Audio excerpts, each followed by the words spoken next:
Hello children's, good morning. कैसे हैं आप सब? आई होप कि आप सब घर में अच्छे हैं। सो चिल्ड्रंस, हमने स्टार्ट किया था कल क्लास 3 का व्याकरण बोध हिंदी ग्रामर का चैप्टर 1 भाषा और लिपि। सो मैंने कल आपको भाषा क्या होती है ये बताया था और हमने कल भाषा के रूप भी देखे थे कि वो कौन कौन से रूप में होते हैं, मौखिक भाषा, लिखित भाषा, सांकेतिक भाषा। सो मैं आपको हम आज भी इसी चैप्टर को कंटिन्यू करेंगे। तो मैं आपको कल की कुछ बातों को रिवाइज करा देती हूँ जिससे आपको अच्छे से समझ आ जाए। तो कल हमने देखा था कि भाषा, तो अगर कोई भाषा बोलचाल मतलब हम बोलते हैं, सुनते हैं, जो भी लिखते हैं, वो एक तरीका है जिससे हम अपने बातों को बताते हैं और किसी के बातों को सुनते हैं और उसी तरीके को हम भाषा बोलते हैं। अब देखिए, आप ही सोचिए, हम वॉइस के ज़रिए, मैं अभी आपको पढ़ा रही हूँ तो मैं आपको एक तरीके से पढ़ा रही हूँ, अपने वॉइस के ज़रिए पढ़ा रही हूँ, लिख कर पढ़ा रही हूँ, तो वो हो गया एक तरीका है ना। मैं बोल रही हूँ वो एक तरीका है और मैं जिस तरीके से बोल रही हूँ वही तो एक भाषा है ना, वही तो एक लैंग्वेज है ना।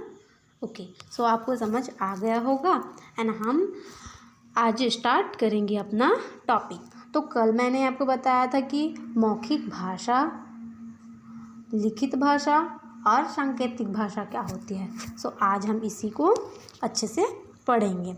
तो सबसे पहले देख लेते हैं कि मौखिक भाषा, ओरल लैंग्वेज।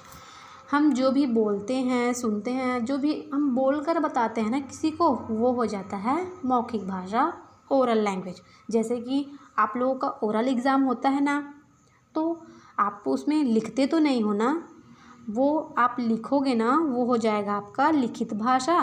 लेकिन जब हम टीचर्स को बोलकर किसी चीज़ का आंसर देते हैं, वो हो जाता है हमारा ओरल लैंग्वेज।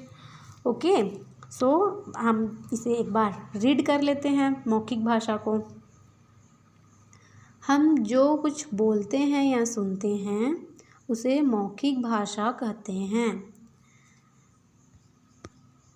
यह भाषा का प्रारंभिक रूप है क्योंकि सबसे पहले हम बोलना सीखते हैं।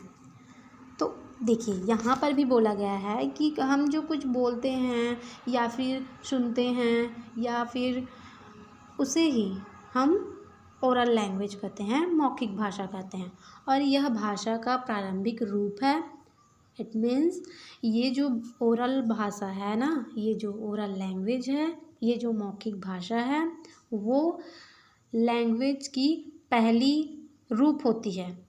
जैसे कि हम सबसे पहले हमने लिखना ही तो स्टार्ट नहीं किया ना, हमने पहले धीरे धीरे बोलना ही स्टार्ट किया ना।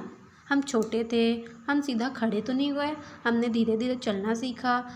हम छोटे थे, हम सीधा मतलब सीधा लिखना ही तो नहीं स्टार्ट कर दिए, हमने पहले धीरे धीरे बोलना सीखा। तो पहले हमने क्या सीखा? बोलना। हमने सबसे पहले ओरल लैंग्वेज सीखा है। इसीलिए यहाँ पे बोला गया है कि यह भाषा का प्रारंभिक रूप है, मतलब ये हमारे लैंग्वेज का सबसे पहला लैंग्वेज है मौखिक भाषा, क्योंकि सबसे पहले हमने बोलना सीखा है। और सबसे पहले हम तो बोलना ही सीखते हैं ना, सीधा लिखना तो स्टार्ट नहीं कर देते हैं। ओके, सो इसीलिए ये हमारी भाषा का पहला रूप होता है, क्योंकि हम सब ने पहले बोलना सीखा है। सो नीचे हम देख लेते हैं लिखित भाषा। लिखित भाषा, जैसे कि आप लोग एग्ज़ाम में लिखते हो ना, आप एग्ज़ाम में बोलते तो नहीं हो। जब एग्ज़ाम हॉल में एग्ज़ाम दिलाने जाते हैं तो हम लिख कर एग्ज़ाम दिलाते हैं, तो वो हो गया। तो वैसे ही हम अगर किसी को लिखकर कुछ बताते हैं, लिखकर किसी को कुछ बोलते हैं, तो वो हो जाता है हमारा लिखित भाषा। तो चलिए एक बार लिखित भाषा को भी हम रीड कर लेते हैं। हम जो कुछ लिखते हैं या पढ़ते हैं उसे लिखित भाषा कहते हैं। यह भाषा का स्थायी रूप है क्योंकि लिखी गई बातों को बहुत अधिक तक सुरक्षित रखा जा सकता है। अभी यहाँ पे बोला गया है कि जैसे कि हम कुछ लिखते हैं या पढ़ते हैं, उसी को हम राइटन लैंग्वेज बोलते हैं, लिखित भाषा बोलते हैं। अब यहाँ पे एक इम्पॉर्टेंट बात लिखी हुई है कि यह भाषा स्थायी रूप है।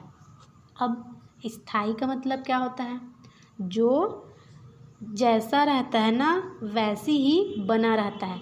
जैसे कि हम कॉपी में अपना नाम लिखेंगे तो वो नाम मिट तो नहीं जाएगा, नहीं मिटेगा ना। कॉपी में अगर पेन से हम नाम लिखेंगे तो वो नाम चेंज नहीं होगा। एक बार जो हम लिख चुके वो लिख चुके, वैसे ही होता है ना। जैसे कि मैं आपको एग्जांपल के लिए बता देती हूँ कि हम बुक को पढ़ते हैं या फिर कॉपी से पढ़ते हैं तो उसमें लिखी हुई बातों को ही पढ़ते हैं। जैसे कि मैं अभी पढ़ के आपको बता रही हूँ कि ये मौखिक भाषा है, ये लिखित भाषा है। सेम आप भी घर में वैसे ही पढ़ते हो। तो एक बार जो लिखा हुआ है मैं इसको चेंज कर सकती हूँ? ये भाषा के रूप लिखे हैं यहाँ पे, तो क्या मैं इसको चेंज कर सकती हूँ? नहीं, मैं इसको चेंज नहीं कर सकती हूँ। इसीलिए मैं इसको बोल सकती हूँ कि ये स्थायी है। स्थायी रूप से यहाँ पर लिखा हुआ है। स्थायी रूप मतलब क्या होता है? जो जैसा है, जो चीज़, जो वर्ड या फिर जो वस्तु जैसी है वैसी ही बनी रहेगी, उसी को हम स्थायी कहते हैं। और यहाँ पे क्या बोला गया है? क्योंकि लिखी गई बातों को बहुत अधिक तक सुरक्षित रखा जा सकता है। अब लिखी गई बातों को मैं यहाँ पे लिखा है, इन बातों को मैं मिटा तो नहीं सकती ना। तो अगर हम इसको पढ़ते रहेंगे, बार बार पढ़ेंगे तो ये हमें याद रहेगा। और इसी को अगर मैं मिटा दूँगी तो आज हम पढ़ेंगे, कल हम फिर भूल जाएंगे। ऐसा ही होगा ना। ओके, सो जो चीज़ें जैसी है वैसी रहेंगी उसे हम स्थायी बोलते हैं। अब यहाँ पे ये लैंग्वेज को स्थायी क्यों बोला गया है? क्योंकि हम यहाँ पे लिखित लैंग्वेज पढ़ रहे हैं, लिखित भाषा पढ़ रहे हैं। तो कुछ भी मैं लिख दूँ तो वो स्थायी रहेगा ना। यहाँ पे लिखा है ये मौखिक भाषा है तो यहाँ पे लिखा ही रहेगा, मैं इसको चेंज नहीं कर सकती। और हम बार बार इसे पढ़ेंगे तो हमें ये याद रहेगा कि हाँ ये मौखिक भाषा लिखा हुआ है, ये लिखित भाषा लिखा है, तो मैं इसको चेंज नहीं कर सकती क्योंकि ये स्थायी है। और हम इसे चेंज कर देंगे तो भूल जाएंगे। और अगर ये यहीं पर लिखा हुआ है तो हम इसे याद ही करते रहेंगे। ओके, सो आई होप कि आपको ये समझ आया होगा। सो नेक्स्ट हम देख लेते हैं अपना सांकेतिक भाषा। तो सांकेतिक भाषा में मैंने आपको बताया है कि हम अपनी बातों को किसी को बताते हैं ना, तो एक संकेत के द्वारा बताते हैं, संकेत के तरीके से बताते हैं, संकेत के माध्यम से बताते हैं। अब वो कैसे, वो आइए हम नीचे देखते हैं। तो हम सांकेतिक भाषा यानी कि स्ट्रिंग लैंग्वेज को एक बार रीड कर लेते हैं।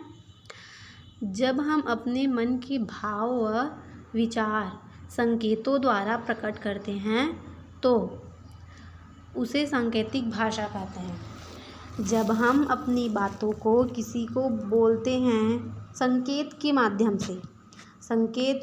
से हम किसी को बोलते हैं किसी चिन्ह के माध्यम से, तो वो हो जाती है सांकेतिक भाषा। ओके, सो आई होप कि आपको ये वीडियो लेक्चर समझ आया होगा। सो चिल्ड्रंस, आज के लिए इतना ही। नेक्स्ट का टॉपिक हम कंटिन्यू करेंगे नेक्स्ट वीडियो में। So thank you childrens and take care.